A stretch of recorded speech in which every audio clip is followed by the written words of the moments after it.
l'Université de Montpellier, l'Université de Montpellier Paul Valéry, l'Université de Perpignan, l'Université de Nîmes et également des écoles comme l'école d'architecture de Montpellier, l'école de chimie de Montpellier et l'école des mines d'Alès et voilà tout un tas d'autres partenaires, donc notamment le rectorat côté secondaire, le Crous, les associations de parents d'élèves, des laboratoires de recherche, etc. Donc c'est en tout voilà 15 millions d'euros environ qui sont investis sur 10 ans pour œuvrer sur l'information, l'orientation et la réussite des lycéens et des étudiants sur le territoire de l'Académie de Montpellier, avec trois grands objectifs qui sont du coup développer un écosystème de l'information et de l'orientation. Donc c'est notamment pour ça que vous êtes là. Tout cet écosystème, ça va être des professionnels comme les enseignants, chercheurs dans le supérieur, les enseignants dans le secondaire qui sont des médiateurs de l'orientation, des conseillers d'orientation, des psychologues de l'éducation nationale, mais également du coup des étudiants comme vous qui vont pouvoir servir voilà, de relais d'information auprès des lycéens pour les accompagner dans leur processus d'information et d'orientation. Du coup, assurer un continuum pédagogique. Donc ça, c'est travailler entre les lycées et les universités sur le volet pédagogique pour que il y ait une une bonne interconnaissance entre les deux milieux et que voilà, il n'y ait pas une rupture dans le fonctionnement, dans le parcours d'un lycéen entre le moment où il fait ses études au lycée puis à l'université et que, voilà, qu'il y ait la meilleure continuité possible. Et le troisième champ, c'est d'ouvrir le champ des possibles. L'Académie de Montpellier, c'est un territoire très diversifié avec une grosse métropole comme Montpellier, voilà, d'autres grosses villes comme Perpignan ou Nîmes, et également des territoires très ruraux, beaucoup plus reculés quand on va en Lozère, dans l'Aveyron, dans l'Aude. Voilà, et il y a une grande diversité de territoires géographiques, de profils sociaux. Et le but, c'est que les élèves, voilà, les élèves lycéens, quel que soit leur parcours, quelle que soit leur situation sociale, leur situation géographique, ils aient une équité dans l'accès à l'information et dans les possibilités d'accès aux études supérieures. Voilà, c'est un des objectifs de ce projet. Cela, du coup, ça se décline en une diversité d'actions, une diversité d'actions. Donc on a du coup une dizaine d'actions. Je m'excuse, c'est un peu flou dans ce projet, donc notamment des actions qui vont viser à une interconnaissance entre les enseignants du secondaire et du supérieur, des actions de formation du personnel qui est chargé de l'orientation et également des actions qui vont toucher directement les lycéens. Donc, par exemple, on organise chaque année une quinzaine de conférences dans les lycées qui sont également diffusées en ligne sur les plateformes type YouTube, Zoom, Twitch pour informer les lycéens sur des thématiques spécifiques, présenter des formations, présenter le dossier social étudiant, c'était fait, je crois, par exemple, enfin, voilà, différentes choses.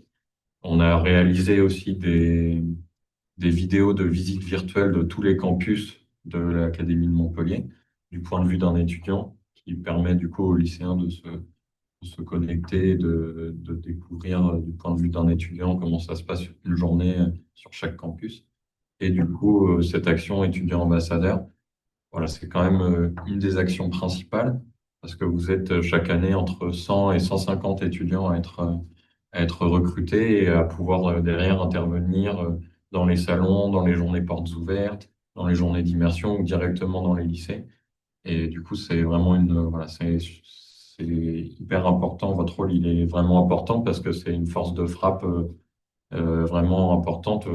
Chaque année, ça permet de toucher vraiment des milliers de lycéens parce que voilà, en étant 150 et voilà, tout au long de l'année, vous allez être déployé sur différents événements. Donc voilà, on s'en rend peut-être pas compte individuellement, mais en fait, collectivement, vous permettez d'informer vraiment un très grand nombre de lycéens et du coup, votre rôle et votre engagement est très précieux. Voilà, pour présenter spécifiquement cette action. Donc, on est 6 établissements, comme je le disais, à être engagés. Plus d'une centaine d'étudiants ambassadeurs chaque année. Donc, cette année, je crois, on est entre 150, 160 étudiants qui ont été recrutés. Et le public qu'on vise, ça va être les lycéens. Donc, sur l'académie, il y a 127 lycées qui sont répartis en 8 réseaux géographiques. Voilà, et du coup, l'objectif, c'est soit dans les événements qui sont organisés à l'université, soit dans les salons, soit en allant intervenir directement dans les lycées, d'essayer de toucher un maximum de ces lycéens, que vous puissiez présenter votre parcours, euh, vos formations et répondre aussi aux questions, aux interrogations qu'ont les lycéens. L'objectif, du coup, c'est de permettre une meilleure connaissance de l'enseignement supérieur, faire des choix d'orientation éclairés, sans autocensure. Donc, ce qu'on disait, faut pas que les lycéens ils se disent, voilà, j'habite à tel endroit, ces études, c'est trop loin, c'est pas fait pour moi. Ou, voilà, moi, je suis pas fort, je peux pas faire ces études parce que je viens de tel quartier ou parce que je suis un garçon ou parce que je suis une fille, etc. Donc le but, voilà, c'est de lever toutes les barrières qui pourraient exister dans les choix d'orientation. Et voilà, et pour ça notre rôle est important parce qu'on s'est aussi on se rend compte qu'à l'usage que la parole d'un d'un d'un père, entre guillemets, et voilà, de quelqu'un qui a connu ces problématiques d'orientation très récemment, comme c'est votre cas, elle a vraiment beaucoup d'impact. Elle a un impact différent de celle que peut être la parole d'un enseignant ou d'un psychologue de l'éducation nationale, par exemple. Donc, c'est en ça que votre rôle est important. Et voilà, pour présenter vos missions. Elles vont être assez diversifiées. Premièrement, du coup, ça va être de pouvoir présenter globalement l'offre de formation de votre établissement et plus spécifiquement de votre formation et de votre filière que vous connaissez beaucoup mieux. Présenter aussi qu'est-ce que c'est la vie étudiante, quels sont les services utiles. Voilà, ça c'est plutôt témoigner de votre expérience d'étudiant ou d'étudiante. Pour certains, vous êtes peut-être en première année, pour d'autres, c'est peut-être plus avancé dans votre cursus et ça vous permet voilà aussi de présenter dans votre campus quels sont les lieux ressources, quels services vous ont été utiles, qu'est-ce que vous avez pu expérimenter. Et donc voilà, la plus-value de votre parole d'étudiant plutôt que la parole d'un conseiller d'orientation ou d'un enseignant, c'est aussi que vous avez cette proximité et cette connaissance pratique de qu'est-ce que c'est être étudiant en ce moment. Et voilà, c'est ça qui est vraiment intéressant à faire passer. Voilà, après, bah, du coup aussi, évidemment, répondre aux questions diverses et variées que peuvent avoir les lycéens et qui seront prêts à vous poser. Et donc, comme je disais, vous pouvez être mobilisé lors d'une grande diversité d'événements. Voilà, certains ont déjà été mobilisés. Et voilà, en tout cas, il y a des moments forts qui sont organisés par les universités, comme les journées d'immersion, comme bonjour, comme les journées portes ouvertes. Il y a des moments forts de l'orientation, comme les salons. Par exemple, à Montpellier, il y a le grand salon d'étudiants sur 3 jours, mi-janvier. Il y a des salons équivalents, pertinents,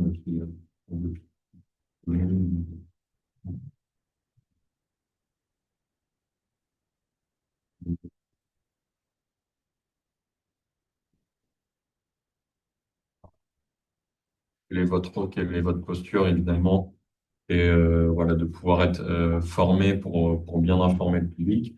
C'est pour ça qu'on réalise cette formation commune qui va plus être voilà, sur votre rôle, votre posture à avoir et aussi sur des informations un peu générales au niveau académique. Vous allez sûrement avoir aussi peut-être des formations au niveau de votre université, voire de votre filière pour vous donner, si besoin, des informations sur l'offre de formation, sur les services qui sont très spécifiques à votre université ou à votre campus. Voilà, c'est important de faire ça. On vous fournira aussi tout un tas de documentation un peu sous format numérique si vous avez besoin d'aller compléter vos connaissances sur certains sujets. Mais voilà, c'est important que vous êtes quand même représentant du coup de votre université, du projet au niveau académique. Donc, c'est important de ne pas délivrer de mauvaises informations ou voilà, d'informations qui seraient erronées. Et voilà, dans la même lignée, voilà, en tant que représentant, c'est important d'avoir une posture qui soit en adéquation avec ce rôle. Voilà, dans le sens où voilà, vous représentez quand même un projet, une institution un peu officielle. Et voilà, il n'y a rien d'exceptionnel, mais c'est important voilà, on partage une petite charte des étudiants ambassadeurs. Voilà, faut pas venir exprimer d'opinions personnelles ou de choses comme ça. C'est des choses qui existent pour les agents de la fonction publique, mais voilà, on vous demande faut pas exprimer d'opinions personnelles, religieuses, politiques. C'est des choses qui rentrent dans le cadre des devoirs qu'on a quand on représente les institutions publiques. Donc, voilà, normalement, il n'y a pas de sujet particulier c'est pas des choses qui vont venir naturellement, mais voilà, faut éviter voilà, d'exprimer des opinions ou d'avoir une posture ou des propos qui ne seraient pas en adéquation avec ce rôle. Mais si vous êtes là, c'est que normalement, il n'y a pas de souci à ce sujet. Voilà, essayez aussi d'être réactif. Donc, dans chaque université, vous avez des référents au niveau du SKUIP ou de la structure qui vous a recruté. Voilà, c'est important on sait que vous aurez des obligations en termes de cours, en termes d'examen, en termes peut-être d'autres choses dans votre vie personnelle. Donc, on sait que vous ne serez pas disponible sur chaque événement et tout au long de l'année. Par contre, ce qui est important, c'est d'être bien réactif quand on vous sollicite pour un événement, que la réponse elle soit positive ou négative en termes de disponibilité.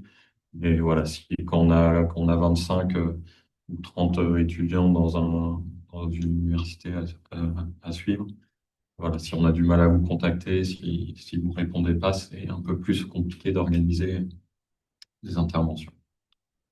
Voilà, et puis participer à la dimension partenariale aussi. C'est vrai que je ne sais pas si c'est le cas partout. Nous, au niveau de l'Université de Montpellier, on a créé un groupe WhatsApp pour pouvoir vous transmettre les informations, mais que vous puissiez aussi échanger entre étudiants.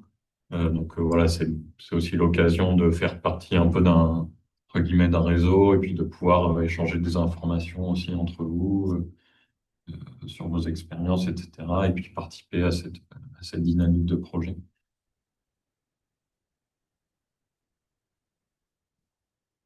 Voilà, on va passer à des informations d'ordre après un peu plus général. Donc, on a mis des liens, ça je vous partagerai, mais des liens vers les différentes informations. Et puis, je vais laisser. Est-ce que tu peux dire un mot, enfin, euh, montrer une vidéo, une capsule vidéo et peut-être Ouais, dire un mot là-dessus. Je sais pas si tu as le chemin d'accès. les capsules sur la page de YouTube du projet, c'est ça? Oui.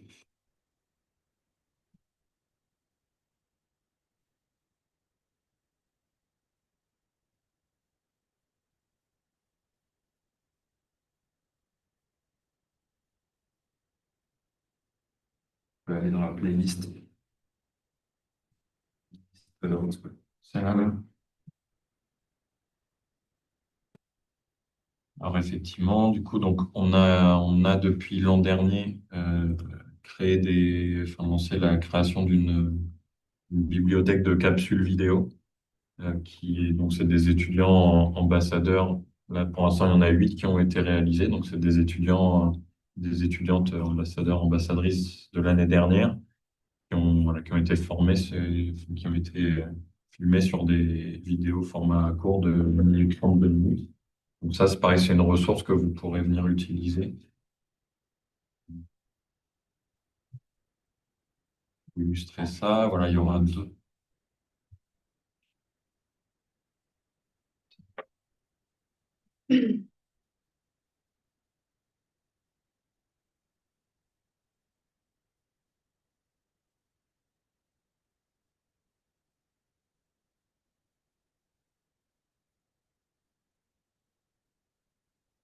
Au hasard, du coup.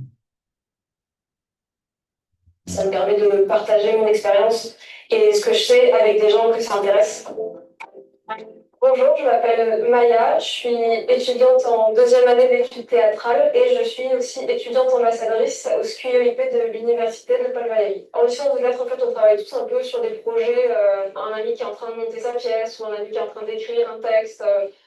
Voilà, on travaille toute l'année un petit peu sur des projets différents. Il y a des jours où j'ai beaucoup de cours et des jours où je ne vais pas en avoir du tout. Parfois j'ai des cours magistraux, parfois j'ai des cours de pratique de théâtre. En première année, ça a été un peu difficile de s'adapter, de découvrir la vie étudiante, mais on s'y fait et tout le monde passe par là en fait. L'année prochaine, en L3, je vais participer au projet L3 de la licence de théâtre, où en fait c'est toute la promo qui participe ensemble à créer un spectacle. Donc on fait à la fois l'aspect administratif, l'aspect technique et l'aspect artistique avec le jeu, la scénographie, tout ça.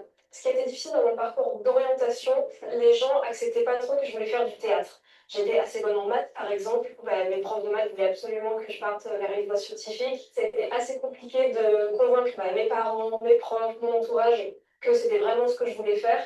Maintenant que j'y suis, tout le monde voit que je suis vraiment épanouie, je suis vraiment contente et que c'est ça qui me plaît, qui me correspond. Un conseil que je donnerais à des lycéens qui veulent venir à l'université, c'est de ne pas hésiter en fait à se lancer dans une formation. En fait, c'est pas quelque chose de figé. S'il y a une formation qui vous plaît, mais vous n'êtes pas sûr, est-ce que c'est ça qui me plaît, est-ce que c'est ça qui me correspond, c'est toujours possible en fait de faire une première année, de se rendre compte que c'est pas ça qui me plaît et de partir faire autre chose. C'est hyper important de le savoir en fait.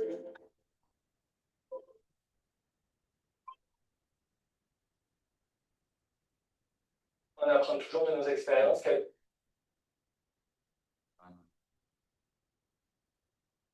Voilà, du coup, il y a eu 16 vidéos équivalentes qui vont être réalisées. Il y en a déjà 8 qui ont été réalisées. Voilà, du coup, c'est des ressources que vous pouvez venir mobiliser. Comme je disais, il y a voilà, il y a différentes actions dans ce projet. Et du coup, c'est autant de ressources que vous pouvez éventuellement mobiliser ou vers lesquelles vous pouvez rediriger euh, les, les lycéens au besoin. Parce que du coup, tout est archivé. Donc, il y a cette page YouTube du projet Compass. Et donc, sur cette page, vous pouvez retrouver tout, donc, tout ce qui a été produit. Donc, ce que je disais, il y a des conférences chaque année qui s'appellent les Direct Live de l'orientation. Donc, c'est 15 conférences qui durent trois quarts d'heure, une heure à chaque fois sur des thématiques spécifiques. Donc, voilà, ça fait déjà 3 ou 4 ans. Donc, ça fait quand même une bibliothèque de peut-être environ 45 conférences qui ont été réalisées sur des thématiques. Il y a du coup, les visites virtuelles des campus. Donc ça, je crois que c'est pareil, une trentaine de vidéos de visites des campus. Donc ça peut permettre aux lycéens de découvrir géographiquement à quoi ressemblent les campus et quel est le quotidien d'un étudiant.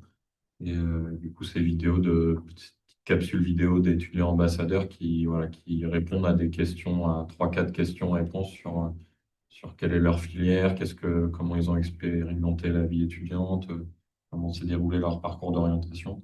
Donc voilà, c'est intéressant de venir rediriger les étudiants vers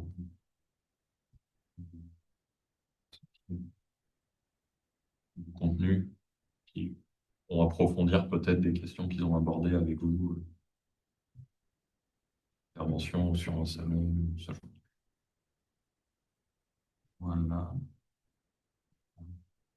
Des questions, voilà, n'hésitez pas s'il y a une question bien dans le chat ou bien en visio. S'il n'y a pas plus de questions, je vais transmettre la parole du coup au collègue du Crous. Ouais, Je peux rester là. Comme tu veux. Ouais. Je te laisse mettre du PowerPoint. Je vais vous partager.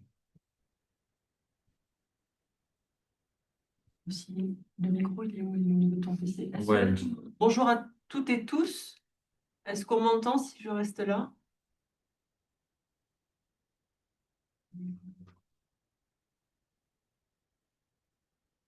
Oui, On super. m'entend bien. Du coup, je me présente, moi je suis Emmanuelle Ricard. Je vais vous présenter un peu les actions du Crous de Montpellier Occitanie.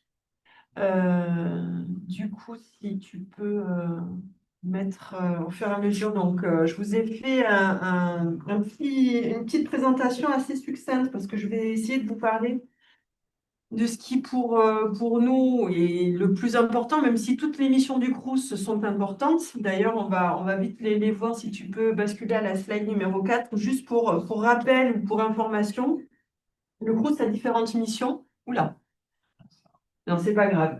Les aides financières, donc tout ce qui est bourse sur critères sociaux avec les aides financières spécifiques, de l'accompagnement social avec de l'aide psychosociale via nos assistantes sociales, etc., de la restauration universitaire, le logement, l'emploi et la vie de campus. Et donc, qui dit vie de campus, ça touche également tout ce qui est culture.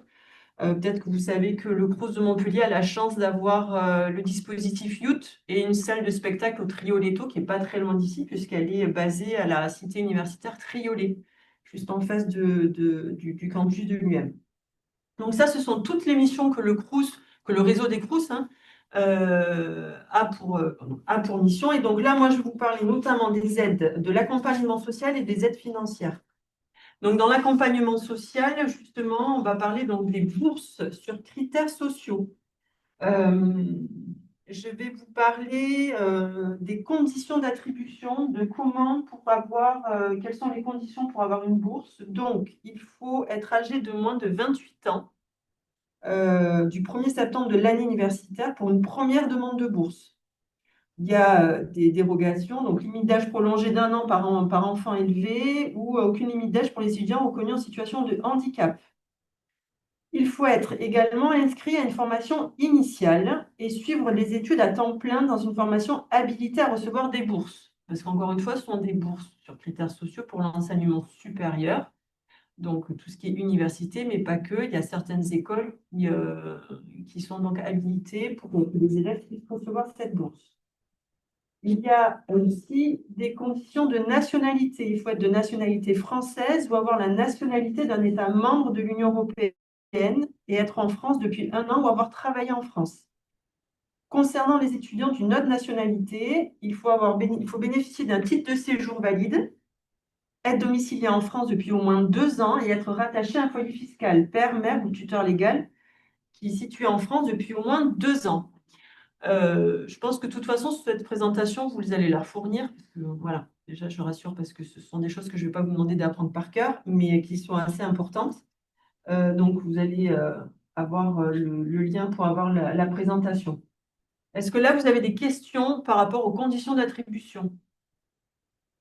Donc, être âgé de moins de 28 ans, être inscrit dans une formation initiale, dans un établissement d'enseignement supérieur, et être de nationalité française, et pour les étudiants d'une autre nationalité, bénéficier d'un titre de séjour et domicilié en France depuis au moins 2 ans. D'accord. Donc, je ne sais pas, est-ce que tu peux mettre la messagerie? Du coup, Ah, tu peux pas. Donc, pas grave. Prenez la parole, n'hésitez pas via vos micros si nécessaire. Donc ça, c'était concernant la bourse. Il y a d'autres aides, notamment. Allez-y. Vous m'entendez? Ouais. Oui, j'ai une question concernant l'âge d'attribution, c'est-à-dire que vous avez dit pour une première demande de bourse, l'âge limite c'est 27 ans. Mais du coup, pour ceux qui ont commencé leurs études avant 27 ans et qui continuent leurs études, est-ce que la bourse perdure Alors, la question, après 27 ans? c'est après 28 ans, est-ce qu'il est possible d'avoir la bourse, c'est ça? Oui, Alors, il y a normalement, c'est 5 ans, vous avez droit en gros à redoubler ou à, voilà, on va dire, plus ou moins une fois, puisque c'est 5 ans de bourse d'affilée. Après, je crois qu'il y a des dérogations, mais passé cet âge-là, puisque normalement, après 28 ans, on considère que vous êtes peut-être doctorant, et quand vous êtes doctorant, vous êtes payé par vous êtes considéré comme salarié, je pense, quand vous êtes doctorant, plus ou moins. Et Mhm. du coup, c'est un peu comme les étudiants alternants. Les étudiants alternants n'ont pas droit à la bourse, puisqu'ils sont considérés comme aussi salariés. Donc voilà, après 28 ans, en règle générale, c'est vraiment, sauf dérogation, si vraiment justificatif d'accident de vie, des choses comme ça, mais en règle générale, non, il n'est plus possible de toucher la bourse, en tout cas de l'État par rapport à l'enseignement supérieur. Parce que D'accord. général de l'étudiant n'est plus, enfin voilà, il est soit doctorant, soit, enfin voilà. Et donc, du coup, il a une ressource financière autre, ce qui fait qu'il n'est plus possible pour lui de toucher la bourse. En règle générale. Évidemment, il y a toujours des cas particuliers, mais bon, ça, après, c'est traité cas par cas. D'accord, Oui. merci. Qui a 28 ans, qui s'inscrit en quatrième année à la faculté, ne pourra pas toucher de bourse. Voilà. OK. Comme tout à l'heure, je vous disais, possibilité d'assistante sociale hein, auprès du Crous. Alors, chose que j'aurais dû vous dire dès le début. N'hésitez pas à aller sur le site crous-du6montpellier.fr et de vous aussi vous connecter sur nos réseaux sociaux, notamment Instagram, où il y a toutes les informations et toutes les activités qui se passent, qui sont relayées sur nos réseaux. Donc, même pour vous, hein, parce que vous êtes étudiant, donc vous avez droit également à tout ce que fait le Crous, hein, même si vous êtes ambassadeur, que vous allez diffuser la bonne parole, vous aussi, vous y avez droit. Donc, n'oubliez pas. Ouais. C'est à chaque fois c'est la même adresse pour ceux qui sont dans les autres villes, Perpignan, Nîmes. Alors, oui, le Crous de Montpellier Occitanie, c'est Nîmes, Perpignan, Montpellier. C'est l'académie. Donc voilà. Et on va évidemment Lozère, Mende, Béziers, enfin tout, mais en tout cas, ce sont pour tout le monde, c'est la même chose. Tout à fait. Il y a possibilité d'aide d'urgence. Là aussi, c'est en lien avec les services sociaux du Crous de Montpellier Occitanie. Et la possibilité du repas à 1 euro. Donc le repas à 1 euro, je fais juste une petite aparté du repas à 1 euro. Il est d'office pour les étudiants qui sont donc boursiers. Et pour les étudiants qui sont en situation de précarité, il est tout à fait possible de demander le repas à 1 euro via un rendez-vous avec nos assistantes sociales. Donc, assistance sociale, rendez-vous sur le site du Crous Montpellier Occitanie, où là, la possibilité de prendre un rendez-vous et de faire une demande pour le repas à 1 euro. Du coup, si on peut basculer à là, la chose pour vous, j'ai envie de dire, la plus importante au niveau pour donner l'information, et notamment au mois de mars, c'est comment. Oui, pardon, excuse-moi. Concernant les étudiants Erasmus, est-ce Ouais. qu'ils peuvent toucher la bourse ou les repas à 1 euro ou... Alors, les Erasmus, eux, ce sont ce qu'on appelle les étudiants internationaux. Ils ont un cursus différent. Donc là, c'est auprès des facs et après auprès du Crous au niveau du logement qu'il faut se référer. Donc, comment faire sa demande de bourse et de logement? Alors, du coup, c'est un dossier qu'on appelle dans le jargon le DSE, le dossier social étudiant. Donc, ce DSE se fait via, alors attention, votre MSE. MSE, c'est votre portail qui est Mes services étudiants. Si tu peux basculer à l'autre slide, comme ça on va directement aller aux choses importantes. Voilà.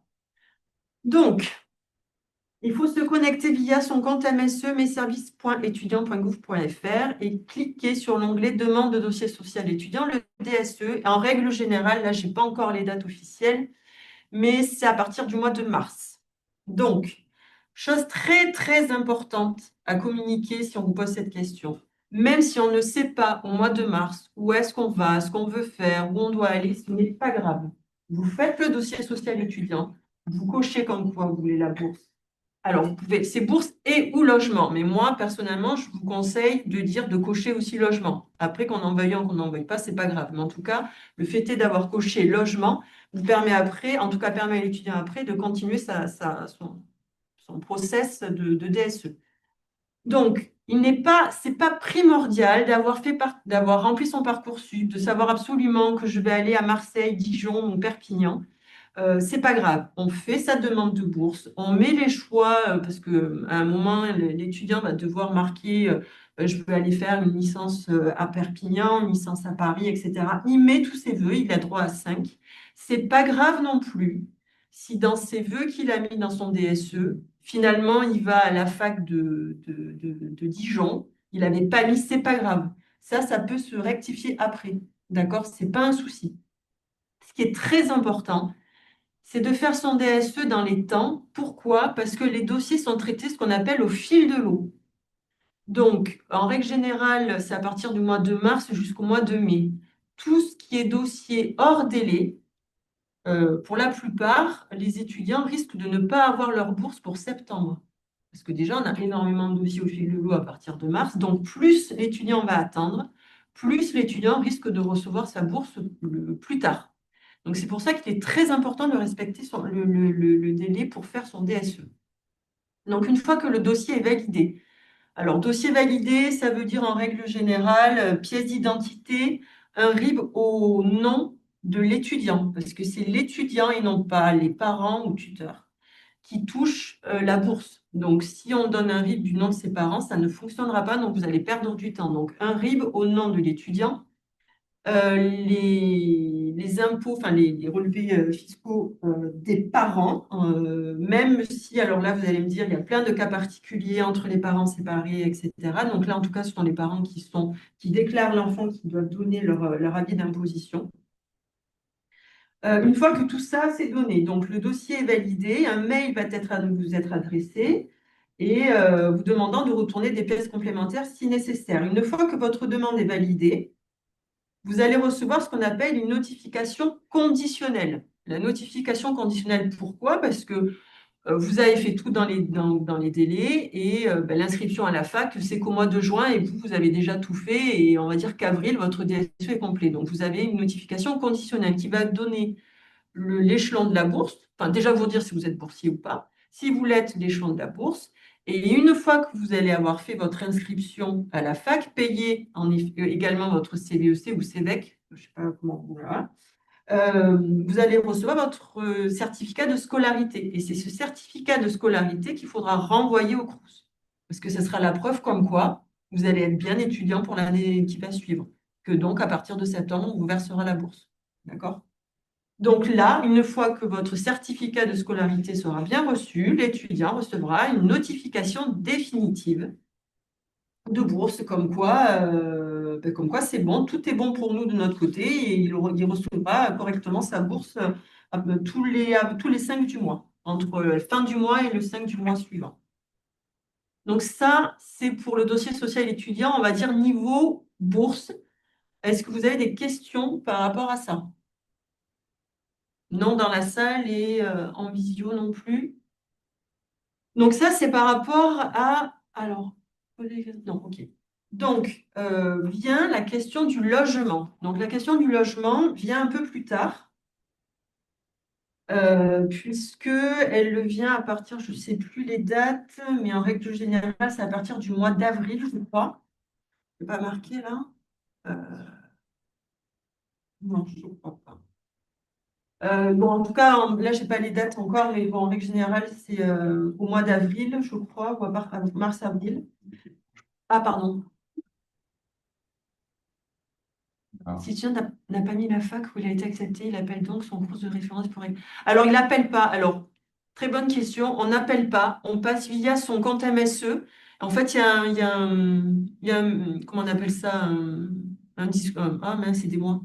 Un onglet? Un onglet pour envoyer des messages, une messagerie, voilà, tout simplement. Une messagerie via votre MSE pour envoyer les mails et les questions, voir les pièces complémentaires. Donc, c'est tout à fait ça. Si vous n'êtes pas à la fac, vous n'aviez pas mis de fac qui n'est pas dans votre dossier, vous l'envoyez. Et également, chose très importante, ce n'est pas à vous de transférer votre dossier Crous. C'est-à-dire que vous avez fait votre dossier Crous à Montpellier, vous êtes à Paris, c'est le Crous de Montpellier qui transférera au Crous de Paris quand vous aurez envoyé votre certificat de scolarité. Parce que le Crous de Montpellier va se rendre compte que vous n'êtes pas à Montpellier, que vous êtes à Paris. Donc, c'est Montpellier qui enverra à Paris. Vous n'avez juste qu'à donner votre certificat de scolarité et informer que du coup, vous êtes sur une fac qui n'était pas citée dans votre DSE. Donc, pour revenir à l'attribution des logements. Donc, une fois que c'est donc via le dossier social étudiant. Donc, comme je vous disais tout à l'heure, c'est bourse et ou logement. Moi, je conseille fortement de toujours cocher logement. Donc, vous avez coché logement. Vous allez recevoir un email qui indique les modalités pour déposer vos vœux de logement. Là, c'est pareil. Vous ne savez pas trop où est-ce que vous allez aller. Vous mettez le plus possible de lieux où vous pensez aller, où vous pensez pouvoir être l'année d'après. Donc, choix du logement, vous géolocalisez les résidences par rapport au lieu d'études. Normalement, vous bénéficiez d'un descriptif détaillé et de photos de la résidence et des logements. Donc, il est possible de faire 4 vœux dans la même ville ou dans des villes et des crous différents. C'est ce que je vous disais. C'est-à-dire que vous pensez, vous faites votre dossier au crous, mais vous pensez que vous allez aller à Toulouse. Vous avez tout à fait la possibilité à la fois de demander des vœux sur Montpellier et des vœux sur Toulouse. Donc l'attribution, elle se fait de mai à fin juin et il y a 4 tours d'affectation, c'est-à-dire un par semaine. Alors, les tours d'affectation, je vais rentrer un peu plus dans les détails. Vous vous doutez bien qu'en tout cas, nous, sur l'Académie de Montpellier, on a environ 10 300 chambres et vous êtes, rien que sur Montpellier, 80 ou 85 000 étudiants. Et donc des boursiers, on va dire un peu Montpellier, je pense qu'on n'est pas la moitié, mais bon. Donc, on n'a pas des chambres pour tout le monde. Donc, on fonctionne avec des tours d'affectation. Pour information, on fonctionne par échelon de bourse. Vous vous doutez bien qu'un étudiant qui demande un logement et qui est déjà échelon 7, sachant qu'échelon 7 est le plus fort, on va de 0 bis à échelon 7, va être prioritaire avec un échelon 1, ce qui est tout à fait logique. On va essayer de loger les étudiants qui sont en plus de... Donc, on fait des tours. Donc, il y a 4 tours. Et il faut que vous vous positionnez. Bon, si vous avez une réponse positive des premiers tours, c'est parfait. Vous allez après continuer le process de donner des documents. Si l'étudiant n'est pas pris, il faut se positionner à chaque tour. Il ne faut pas attendre en se disant, ah ben, je verrai au 4e tour s'il reste des choses. Non, il faut tout le temps se positionner parce que ça va très très vite. Chaque année, on descend à 0 bis sans aucune difficulté. Donc, il faut se positionner et par contre, comment dire, il faut ouvrir le champ des possibles au niveau des logements. Évidemment, on peut comprendre qu'il est plus intéressant d'avoir un studio de 17 mètres carrés qu'une chambre de 9 mètres carrés. On l'entend, c'est normal. Sauf que vous vous doutez bien que les chambres de 17 mètres carrés, on en a moins que les 9 mètres carrés et que c'est le plus demandé. Donc, si vraiment l'étudiant souhaite un logement Crous, là aussi, ouvrir les champs des possibles et ne pas s'arrêter à faire que des demandes dans des résidences où il n'y a que des studios. D'accord? Donc, si l'étudiant a une réponse positive, il dispose d'un délai de 48 heures pour confirmer en ligne la réservation par paiement via carte bancaire. Ensuite, à partir du mois de juillet, nous avons ce que nous appelons une affectation complémentaire. Pourquoi au mois de juillet? Parce que tout simplement, au mois de juin, des étudiants qui pensaient venir à Montpellier, finalement, ne viennent pas à Montpellier, donc libèrent des chambres. Et donc là, c'est ce qu'on appelle aussi pareil que pour les bourses, c'est au fil de l'eau. C'est-à-dire que là, tous les jours, il faut se connecter pour se positionner et pour tenter d'avoir une chambre. Dans tous les cas, il n'existe pas que le Crous. Nous, on conseille évidemment aux étudiants et de faire leur dossier, mais également de regarder aussi dans le privé, d'accord? Parce que trop souvent, on voit des étudiants qui se retrouvent sans logement à la rentrée, et malheureusement, on ne peut pas apporter des réponses à tout le monde, d'accord? Donc, ne pas hésiter aussi à dire qu'il y a le réseau privé, logement privé qui existe. Voilà pour le dossier bourse et logement, donc ce qu'on appelle le DSE, le dossier social étudiant. Est-ce que vous avez des questions? Il y en a un pour tous les grosses pas. Oui, on en fait un. On fait un, c'est ce que je disais tout à l'heure. On en fait un seul, donc là, par exemple, Montpellier. Et c'est les Crous qui gèrent ensuite si l'étudiant n'est pas, voilà, si l'étudiant ne fait pas sa formation dans l'académie dans laquelle il a fait son DSE, c'est le Crous, le premier qui renvoie au Crous là où l'étudiant va finalement faire ses études. Donc c'est pour ça que il ne faut pas hésiter, dès que c'est l'ouverture pour faire son DSE, de le faire en fait. Il ne faut pas attendre Parcoursup, il faut pas, enfin quand je dis pas attendre les résultats de Parcoursup et pas attendre le mois de mai en disant bon ben c'est bon, je le fais maintenant. Non, non, on le fait tout de suite, quitte après à faire les modifications et voilà, mais comme ça, s'assurer qu'au mois de septembre, l'étudiant boursier touchera sa bourse. Voilà, c'est ça le plus important.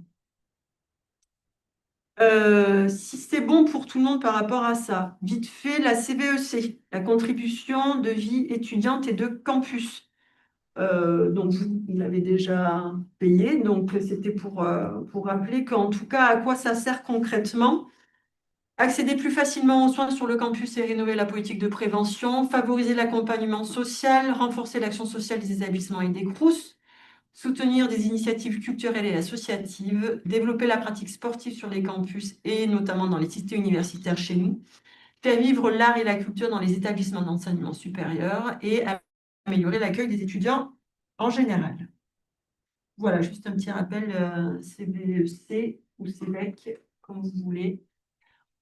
Voilà pour le CROUS. Donc là, j'ai fait vraiment les deux items les plus demandés, à savoir le logement et la bourse. Mais encore pour rappel, le CROUS a d'autres missions, que ce soit la culture, que ce soit l'accompagnement social, etc. Donc moi, j'ai fini. Juste petit rappel, n'oubliez pas le site internet CROUS Montpellier Occitanie.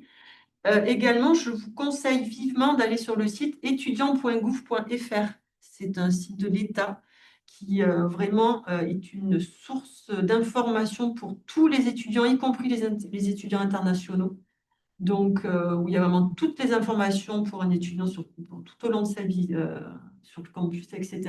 Et les réseaux sociaux aussi, Instagram, notamment pour le Crous de Montpellier, où on met toutes les infos et notamment les dates pour les DSE, les dates pour les tours de logement, etc. Donc ça aussi, c'est très important. Voilà pour le Crous de Montpellier, Occitanie.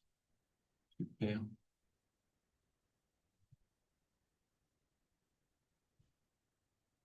Parfait. Voilà, ben, il n'y a pas d'autres questions là, pour l'instant. Mais effectivement, bon, comme sur le reste, hein, on présente les points principaux. On voulait essayer de ne pas faire trop long et voilà, que vous puissiez retenir le principal de ce qu'on vous dit. Et effectivement, n'hésitez pas à aller rechercher après d'autres informations. Et voilà, tous ces points, c'est vrai que peut-être par réflexe, quand vous interviendrez auprès de lycéens, vous aurez plus tendance à parler voilà, de vos formations, de la vie étudiante, mais c'est bien d'aborder aussi tout ce volet-là. On a quand même la chance en France d'avoir voilà, tout cet accompagnement, tout ce volet social et culturel quand on est à l'université, voilà, avec les aides sociales, le logement, la restauration, les bourses, etc. Bon, les lycéens sont souvent informés là-dessus, mais voilà, quand ils ont peut-être pas toutes les informations, pas le détail sur les démarches, etc.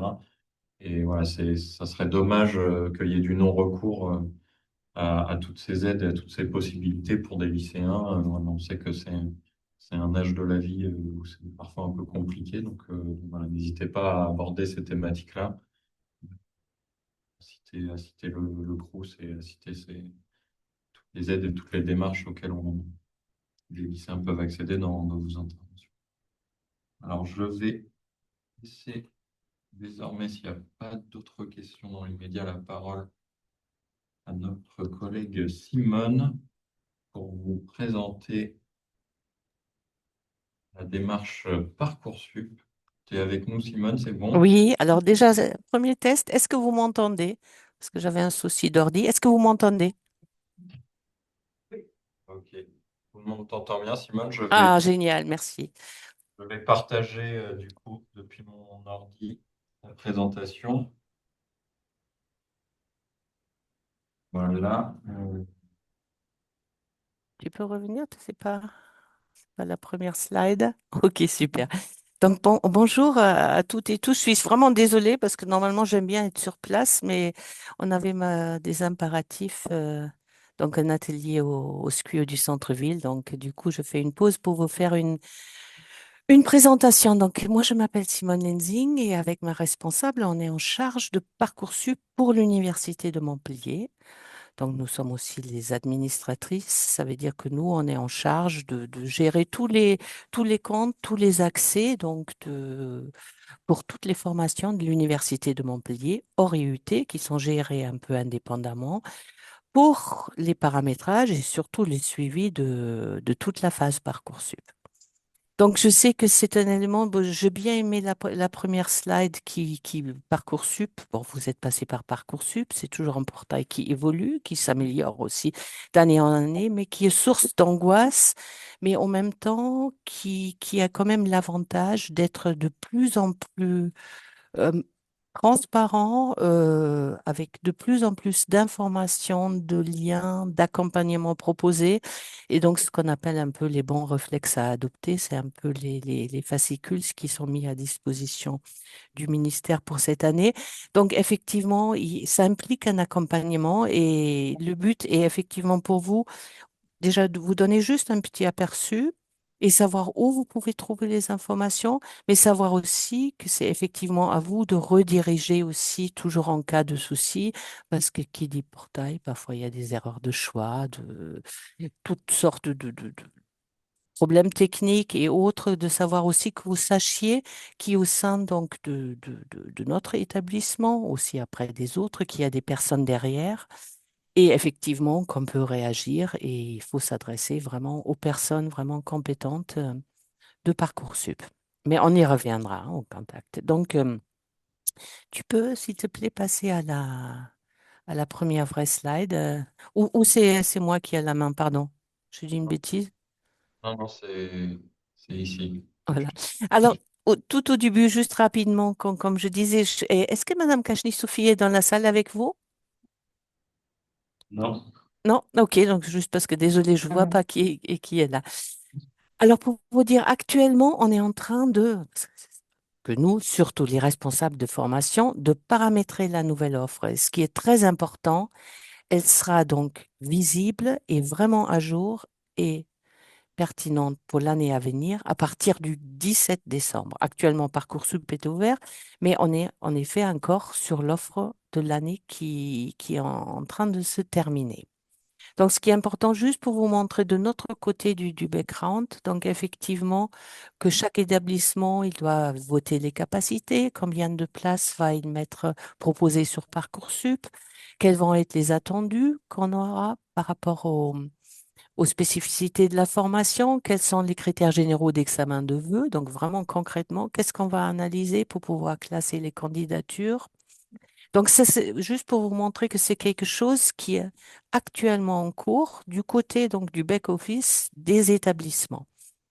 Et ce que j'avais déjà dit, ce que vous allez voir tout au long, il y a toujours depuis des années un enjeu de transparence, que vous allez voir vraiment d'année en année, on demande de plus en plus aux établissements de clairement définir les attendus et de dire clairement aussi en quoi va consister le traitement des candidatures dans le pré-traitement qui très souvent est un algorithme, jusqu'au traitement final. Donc là, effectivement, chaque candidat a des éléments qui sont vraiment très, très transparents. Alors, on peut passer, donc ça c'est juste vraiment très rapidement pour vous montrer, ça c'est une page que vous voyez jamais, mais c'est vraiment le background où pour une formation, je pris l'exemple d'économie chez nous, c'est pas actualisé, mais on a vraiment tous les champs à renseigner, modalités de candidature, éléments du dossier, les contacts, aussi des étudiants ambassadeurs, responsable de la formation, etc. Donc ça, c'est vraiment au niveau du back-office pour qu'il y ait vraiment une information très transparente et lisible de l'autre côté. Avec la prochaine slide, donc là, il y a juste un focus pareil, l'exemple est non actualisé.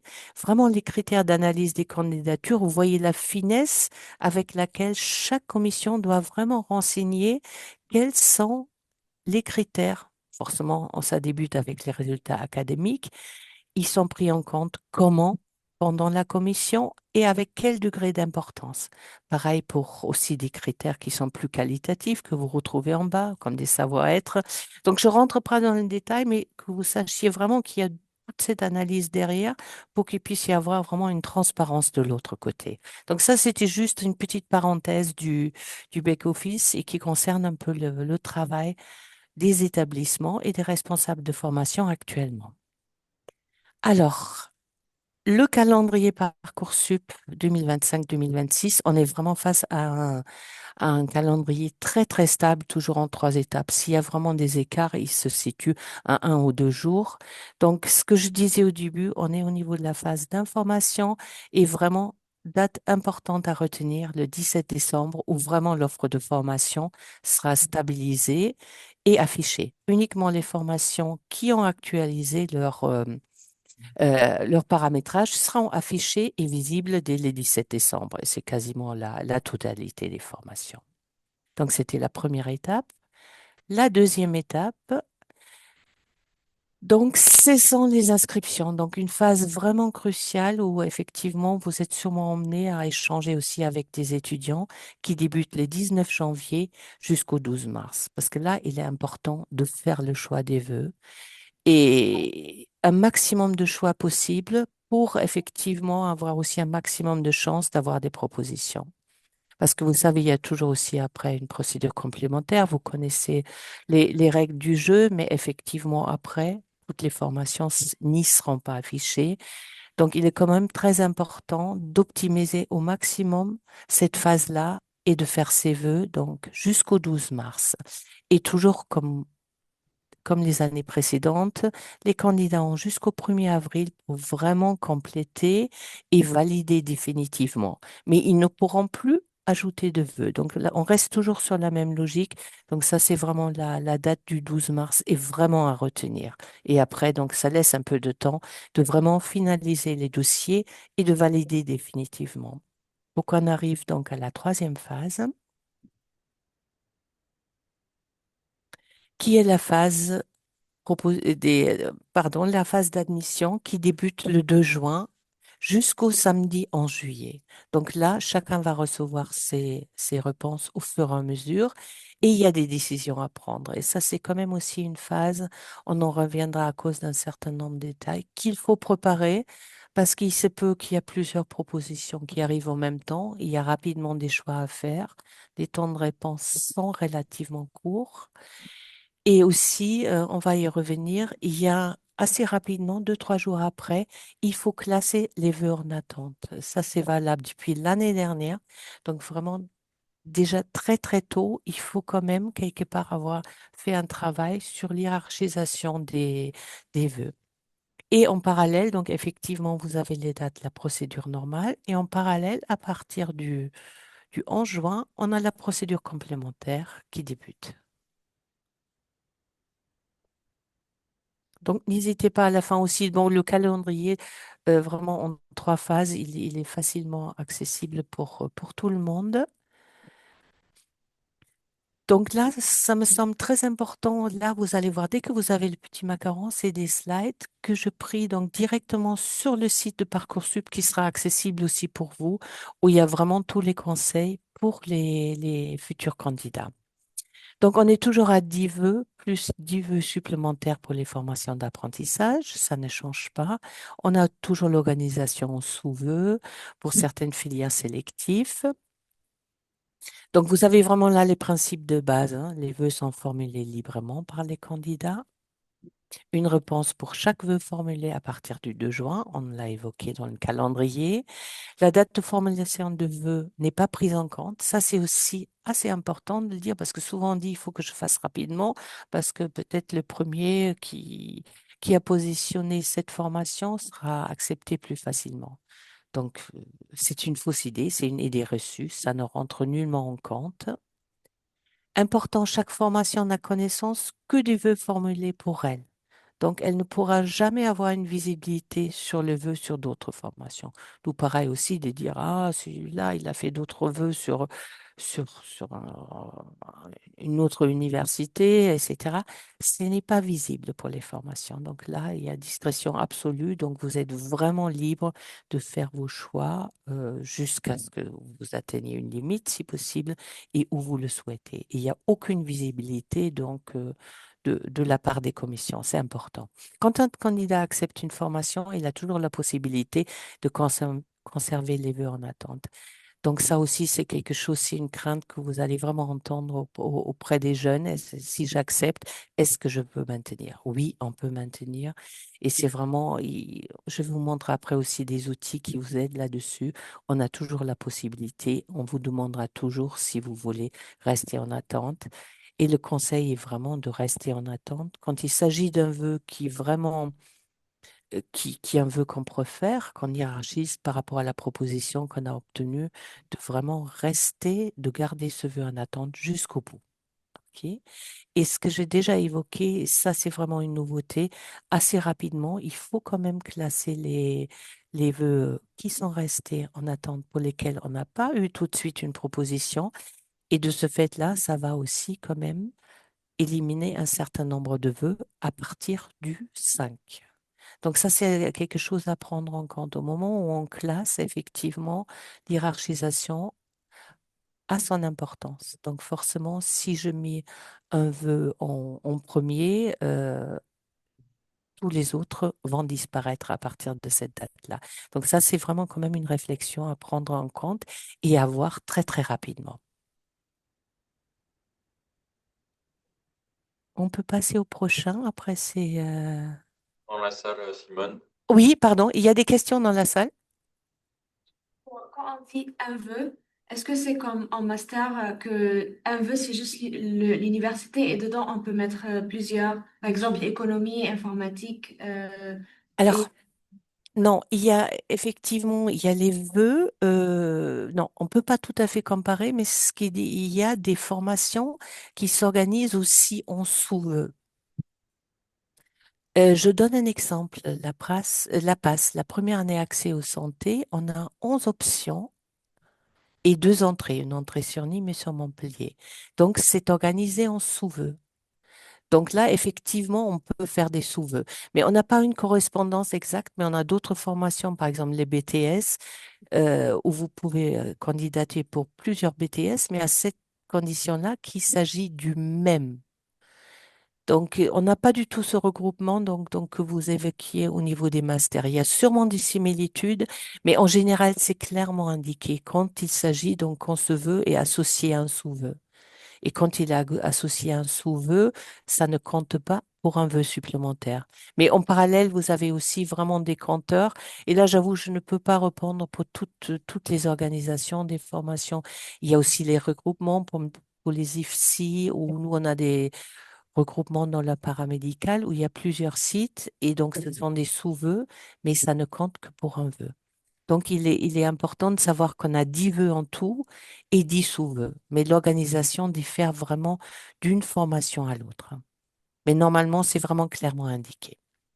Désolé, est-ce que j'ai répondu à votre question? C'est bon? Pardon, je n'ai pas entendu, je m'excuse. C'est bon, C'est Simone. bon, ok. Alors aussi, quelque chose qui est très important, qui reflète cette transparence-là, qui à chaque futur candidat a vraiment 5 informations essentielles à vérifier, qu'on trouve sur la carte d'identité de la formation dès que vous êtes sur le moteur de recherche. C'est vraiment le statut de l'établissement. Je fais une parenthèse parce qu'il y a des années sur Parcoursup, il n'y avait pas beaucoup de formations, il y avait quasiment que du public. Après, au fur et à mesure, ça grandit. On a quasiment maintenant plus de 90% de toutes les formations qui existent, dont aussi le privé qui figure sur Parcoursup. Donc, du coup, il est hyper important pour le futur candidat vraiment de connaître la nature de la formation. D'où le deuxième point aussi, la qualification recherchée. Quel est le diplôme qui est derrière la certification? Est-ce que c'est reconnu? Parce qu'on peut avoir des établissements privés, effectivement, où éventuellement ce diplôme n'est même pas reconnu. Donc vraiment sur la page ce qu'on appelle la carte d'identité de la formation, ces informations, vous les retrouvez. Et là aussi, il y a la volonté de Parcoursup, là vraiment d'afficher clairement ces aspects-là. Pareil, les modalités d'enseignement, est-ce que c'est en apprentissage ou en formation initiale? C'est très important aussi à prendre en compte. Les frais de la formation, parce que notamment parfois des formations, notamment dans le privé, vont engendrer des frais supplémentaires euh, ou, ou des frais surtout très conséquents quand vous n'êtes pas en apprentissage, sous statut d'apprentissage. Il y a aussi des frais de candidature. Il y a des frais, je donne un exemple, par exemple, pour des formations qui sont en partenariat avec le CNED à distance. Donc tout ça, c'est très important. Mais là aussi, sur la première page, clairement, les frais que l'étudiant doit régler sont indiqués clairement. Et aussi, ce qui est très important, si cette formation, pardon, donne le droit à la bourse sur critères sociaux. Ça aussi, c'est très important parce que pareil aussi, quand il y a des frais, quand on est candidat boursier, donc effectivement, ces candidats sont exonérés des frais. Donc tout ça, c'est vraiment indiqué très clairement sur la carte d'identité de la formation et qui est vraiment la première page quand vous accédez sur une formation à partir du portail Parcoursup. Guillaume, n'hésite pas s'il y a des s'il y a des questions. Désolée parce que je vous vois quand tout petit dans la salle. Il n'y Donc a, là, pardon? y a pas de questions, quoi. Ok, super. Là, je suis donc sur le site Parcoursup de cette année. Donc là aussi, avec l'actualisation de l'offre, il se peut aussi que l'environnement, l'interface va un petit peu changer dès l'ouverture, d'ici l'ouverture au 17 décembre. Mais très important, vous allez retrouver vraiment le calendrier Parcoursup, les bons réflexes, donc les choses aussi que j'ai évoquées, les précédents slides, ont été tirés aussi de ces documents-là. Le mémo, aussi un lien vers le site à venir par l'UNICEF. Et pardon, mon projet SUP, donc un autre lien, et d'autres éléments et d'autres ressources numériques auxquelles vous avez accès. Donc ça, c'est vraiment le regroupement qu'on trouve actuellement. Et surtout, un élément clé, c'est la foire aux questions. Vraiment, même nous, en tant que vraiment professionnels et habitués de Parcoursup, tous les ans, on va dessus parce qu'en fonction des situations des étudiants internationaux, je suis en Réo, je suis de l'ACA, je suis ORACA, vraiment, vous trouvez des réponses à toutes vos questions-là. Donc, c'est vraiment très important de renvoyer vers cette foire aux questions qui sera sûrement actualisée. Donc là, vous avez quelques questions clés, hein. Suis-je concerné par Parcoursup? Quels sont les types de formations qui sont disponibles? Je prévois où je dois muter avec mes parents, je vais changer de secteur, qu'en est-il de l'hierarchisation académique et autres. Donc, vous vous trouvez vraiment, en 95%, vous allez trouver une réponse à votre question en fonction de la spécificité. De nouveau, j'insiste, c'est l'affichage actuel, mais effectivement, il y a des outils Parcoursup qui peuvent vous accompagner, toujours des quiz, des vidéos tutos, des règles d'or, la foire aux questions, vraiment, je la recite, et le simulateur Pardon, il y a une question dans la salle? Il y a une réaction? Il y a le simulateur de Parcoursup et le site d'entraînement. Ça aussi, c'est vraiment important. On va le voir, le simulateur et l'entraînement, ça va vraiment concrètement. Vous pouvez simuler une situation donc irréelle, mais qui donne les bonnes réponses. Et notamment, effectivement, qu'est-ce qui va se passer? J'ai deux propositions. Qu'est-ce qui se fait si j'accepte une? Ou justement, je n'ai qu'une, mais je vais surtout rester en attente sur d'autres formations. Donc là, vraiment, inciter tout le monde à aller sur ce site-là parce que ça rassure, parce que clairement, vous allez avoir l'affichage que vous allez retrouver, mais à partir d'un cas vraiment qui est un cas hypothétique et qui est nullement votre situation actuelle, mais les réponses, justement, sont vraiment une simulation parfaite de la future situation de réponse. Iman, je te coupe, on a une question en live. Oui,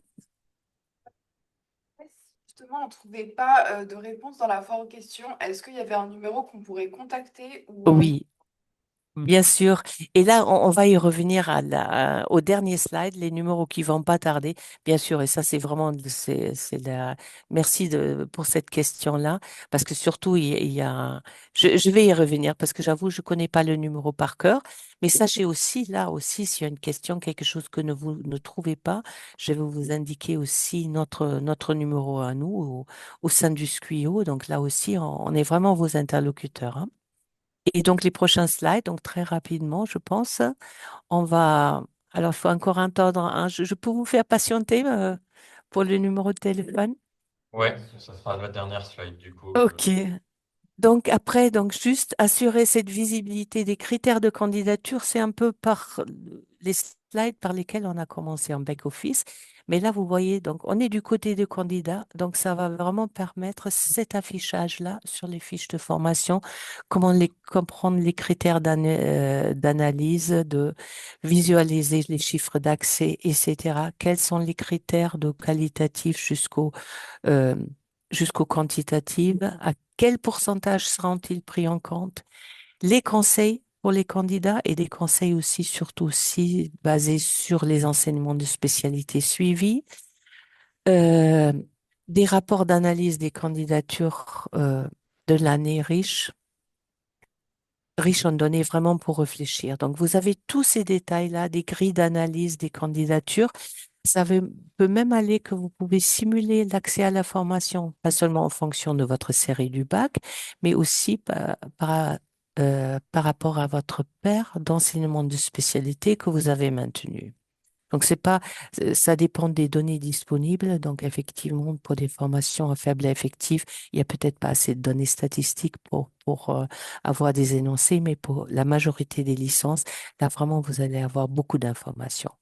Ça ne veut pas dire qu'on se limite, mais ça vous donne quand même un certain nombre de critères. C'est important de les analyser et de les prendre en considération.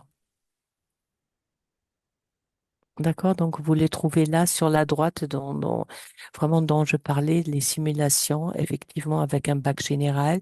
Du coup, ça va aussi parfois relativiser les données brutes des accès à la formation, aussi par bac techno, bac pro, et en fonction des enseignements de spécialité. Voilà.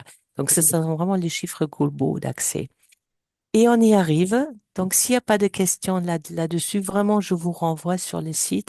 Et ce qui est très, très important, effectivement, l'objectif là du ministère de vous accompagner tout au long de la procédure et nous aussi, et d'où vraiment la question clé, si on n'a pas la réponse, il y a des numéros, il y a un numéro vert, très important.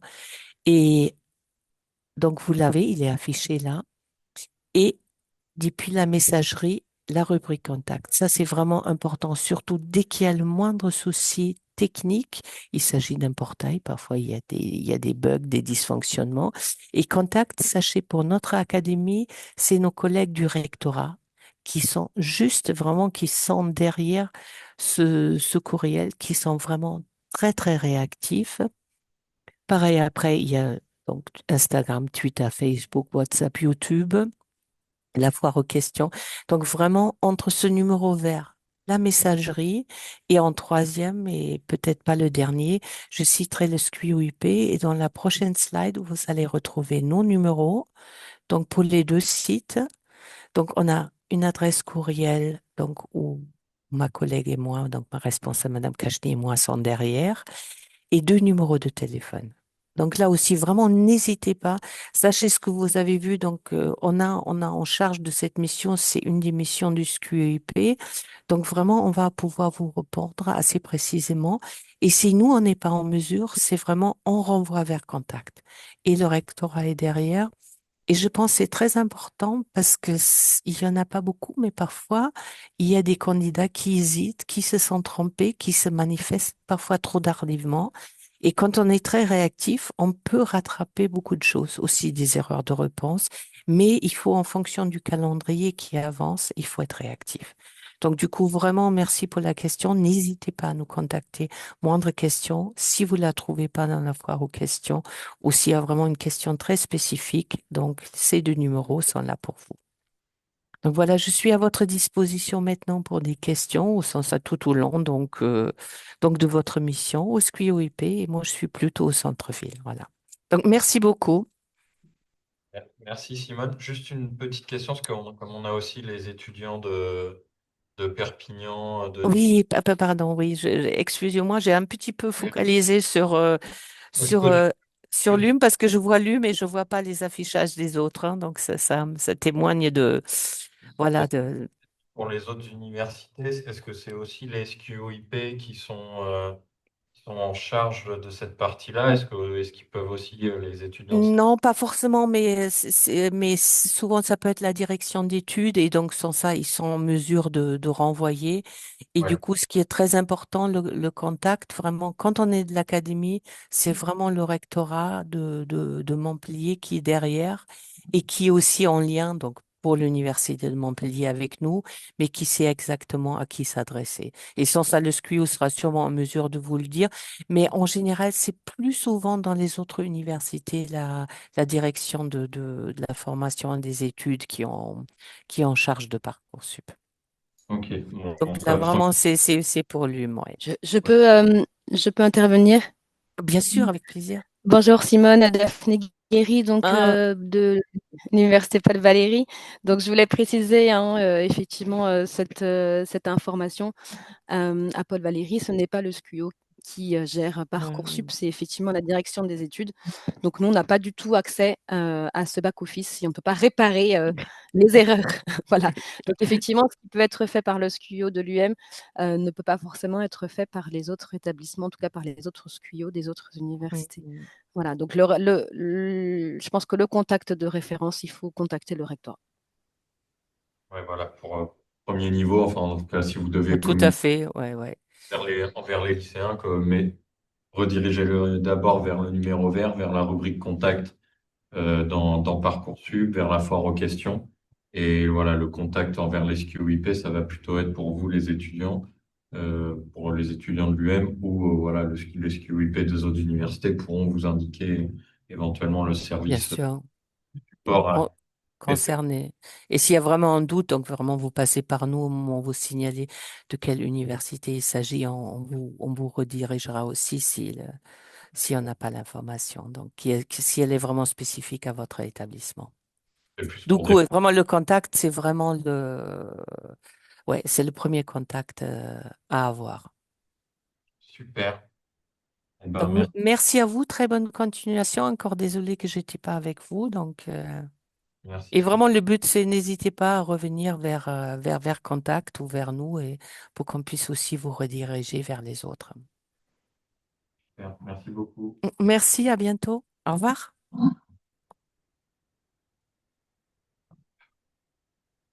Voilà, donc on a fait un petit peu le tour des sujets.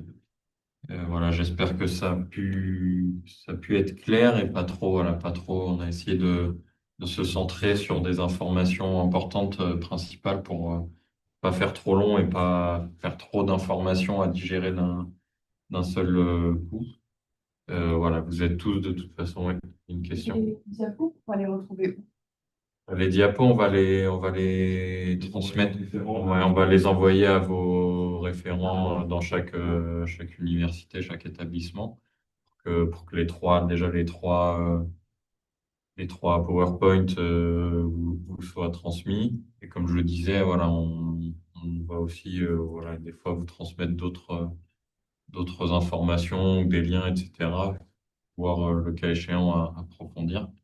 Voilà, de toute façon, après, vous n'avez pas vocation non plus à vous substituer à des professionnels de l'orientation ou des enseignants.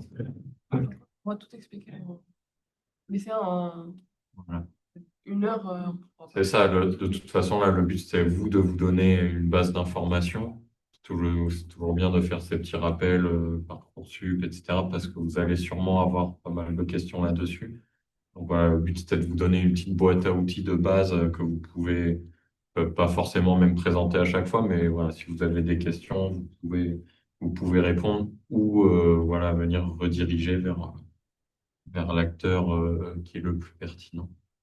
Donc voilà, là, c'était un peu ça le but de cette formation, sachant qu'après, en plus, vous avez aussi les infos spécifiques à votre filière, à votre formation, à votre parcours viennent aussi nourrir ce que vous pouvez dire au lycée. Voilà, je ne sais pas s'il y a d'autres questions, soit dans la salle, là, soit en visio, chez les étudiants qui sont connectés ou dans les autres établissements qui sont connectés. S'il n'y a pas de questions spécifiques, voilà, s'il n'y a pas de questions spécifiques, je vais libérer ceux qui sont libérés, ou voilà, je sais qu'il y en a à Perpignan ou autres